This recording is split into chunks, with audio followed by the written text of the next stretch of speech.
funny though you mentioned about that kind of an economy, because I have personal experience with that. When I worked in Africa, there were several guys that I worked with in I used to do management stuff in West Africa for the oil and gas business, and there were guys that were making a significant second income by bringing in cheap smartphones and MP3 players and tablets and stuff with them in their suitcases when they went to work, because you couldn't buy them.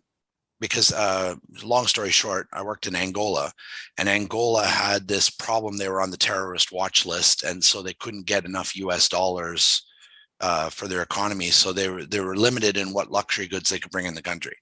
So a lot of the oil workers would bring in smartphones, tablets, laptops, and there were guys with black market US dollars in their hands just waiting, because you couldn't buy it in the store and they couldn't leave the country. So the only way they could get it was to find a foreigner to bring it in for them physically through customs. And there was guys that would buy a phone for $50 and sell it for 150. And the guys buying it knew that it was marked up that much, but they didn't care because they were willing to spend that much.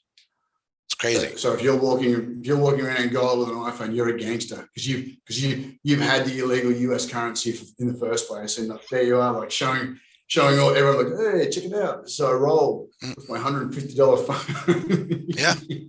Yeah, pretty much, because like the average person is stuck with with one of the old Nokia bricks or whatever, and from 25 years ago, and then the actual rich people have an iPhone or a Galaxy Tab or something like that. So how can you be a country and get on the terrorist watch list and therefore get starved off of the world's universal currency called the US dollar? They were providing financial assistance, according to the Americans, of course. I mean, it's always two sides to every story, but the Americans said that they were providing, you see, Angola was a communist country.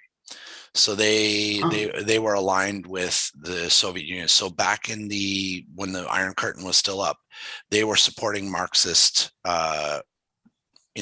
one side would call them rebels, another side would call them terrorists, but they were supporting fighters in Sierra Leone and I think the Shining Path rebels in South America and things like that. They were providing financial assistance. So the Americans said, okay, you're going to be that way, therefore you're cut off from all international trade. But it didn't stop the American oil companies from going in there and extracting oil from the ground. So is that the Bush family? No, it's all the majors, Total, BP, Chevron, but they had some sort of a deal where like they could trade oil straight up, but they couldn't have open access to.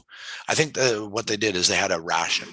They had a certain amount of billions of dollars that they could have per quarter for all their needs. So it wasn't like they were shut off. It's just they had to use it on really important stuff like food, construction materials, things like that. They couldn't afford to spend it on consumer goods. So there was a shortage only of consumer goods, not of the basic necessities. So they weren't starving the country. They were just keeping them without iPads and there was for that reason, most of the cars in the country were Japanese, not American. So for that reason, right. Yeah. Which is fair enough. They make a better vehicle anyway. Ooh, Okay, so we're pissing off the Russians, the Americans. Who's left? China. Let's say something about China. But potentially, I don't know. Does America make any cars anymore? They make golf cars. No. Golf cars. They put the badge on them right at the end. That's probably about it. So, well, maybe they make Teslas. Yeah. Elon's not American. He's his own sovereign state. I feel at the moment, yeah. He can do no wrong.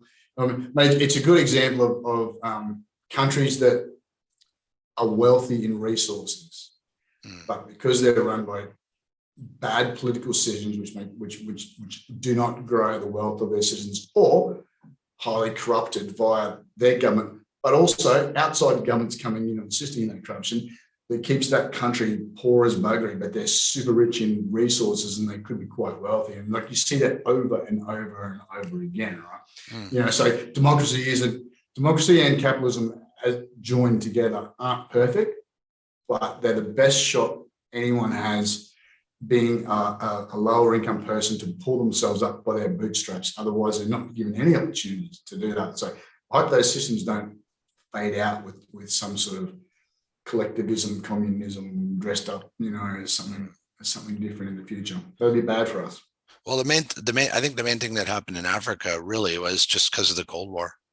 Some people that the Americans knew were absolute kleptomaniacs and horrible, like, you know, ex-generals who just basically took over the country and were shooting anybody that disagreed with them. They put up with them because the alternative was a communist government. So they were like, well, he's an asshole, but he's our asshole. He's our asshole, yeah. And you've seen that in Central America, and you know, there's been so many times that, you know, a democratically elected leader has then been disposed with the assistance of a foreign government because it didn't quite suit them. You know, it's like, yeah. But the good thing is it's getting better in Africa, and as you know, it's getting better in Asia as well, because now there's not that pressure anymore, so they can actually start to decide for themselves and put in proper governments. I mean, you look at what's happening in Nigeria. I mean, that was a basket case for ages. Now it's the world's fastest growing economy, isn't it? So I would be happy. Definitely happy to be investing in Africa. Like, if anybody wants some tips about areas that, like whole areas and things, and this isn't advice, don't go put your money in the African stock exchange or whatever exists over there. However, when you look at countries that have the potential to grow at a higher trajectory, Western countries are already so high, they struggle to keep pushing forward. And you'll see that, especially with some of the property markets and now that oil's, you know, decoupling from the US dollar. And there's going to be a lot of issues, but South America, you know, Africa and Southeast Asia through there, like, they should be the areas that the next 10 and 20 years have the most percentage year-on-year growth, you know, because they're coming off a low base, and it just makes sense. And if they can manage to keep some form of stability in their government, so maybe even a socialist democratic system, that's a little bit, you know, that's a bit far-fetched. I'd rather see just full-fledged, you know, democratic capitalism, but that'd be the fastest for them. But that probably is too far. It's too far a step to come from something that's been very structured. Look, there's a lot of Chinese money in Africa. At the moment, they're using, because the Chinese factories aren't as cheap as they used to be. So China's looking for a cheap labour position for themselves because China's raised their living standards.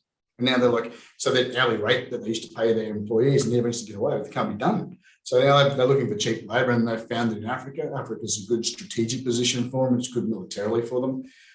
They can do a lot of great things there. So, man, I'd be happy to go to Africa. I'd be happy to kind of live in Africa. I don't know if I'd move my family to Africa. A bit hard being a 5'9" white guy in Africa. You know, I'm like, I don't know, looking up everyone. How you going, bud? Hey. It's like, it might take some adjustment to come through. But look, I think there's some money to be made over the next 20 years in that continent.